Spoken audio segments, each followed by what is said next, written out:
Greetings.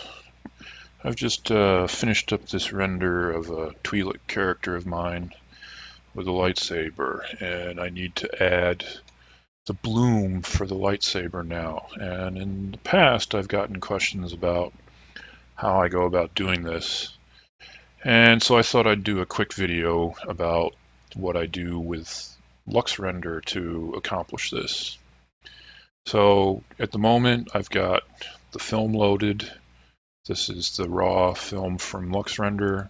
If we switch over to light groups, you can see that I have different lights and different light groups. And one of the really important things is that you need the lightsaber to be in its own light group for this to work.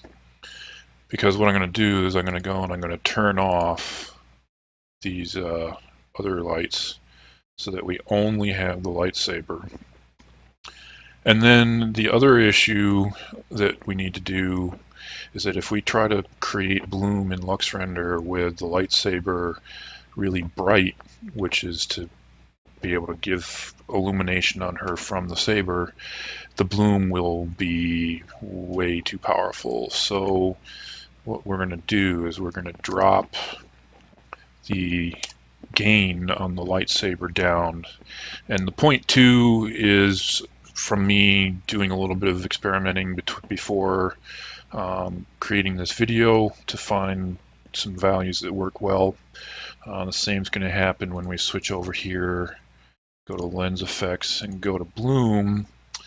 And the really important thing here is this radius value, which you have to specify before you compute layer. And if it's not what you want, then you have to delete layer, modify it, compute again. And it also happens to be something that is quite slow to process. So again, from my prior experimentation, I found that for this particular render, a radius of 0.1 seemed to give the nicest glow around the saber.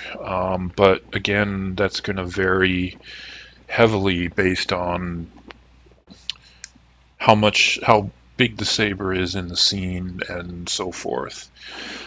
You can play with the amount value after you've computed the layer, but in this case the default of 0.25 seems to work pretty well when it finishes computing. But the basic idea here is we're computing the bloom with only the lightsaber emitting light in the scene. And then because Lux computes and saves that layer, we can then afterwards go turn lights back on and make other changes, and we'll get the bloom effect around the saber, and yet also have the rest of the image look like it's supposed to. Now, if you have stuff that's in combined layers, or there's other light sources that are maybe too close, sometimes you have to take this image into Photoshop along with the original and do some masking to pull the bloom of the saber through without getting the stuff that you don't want.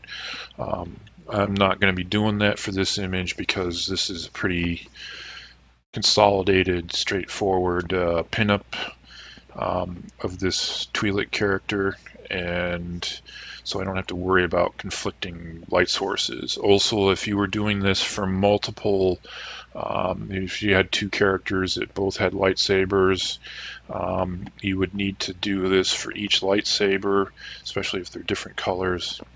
And again, you'd have to then merge those together in Photoshop as a post step. And I leave that to the Photoshop experts. So here we can see that the bloom has completed, and we've got this nice kind of glow around the saber. And so now what I'm going to do is I'm going to go and I'm going to turn the other lights back on. And then I'm also going to return the lightsaber back to the value that I had it at before I started this. And so as you can see, we've now got the rest of the lights on her, and we still have this glow. And here, yeah, there with the turning the lightsaber brightness back up, we got the glow back on her from the saber. The one problem we have is that the saber itself is really blown out. And a quick way to fix that is we go over here and we say change the clamp method to preserve hue. Normally I would not recommend this, but in this case it sort of gives us this muted green, which is maybe not the best green, but as a quick fix it's acceptable.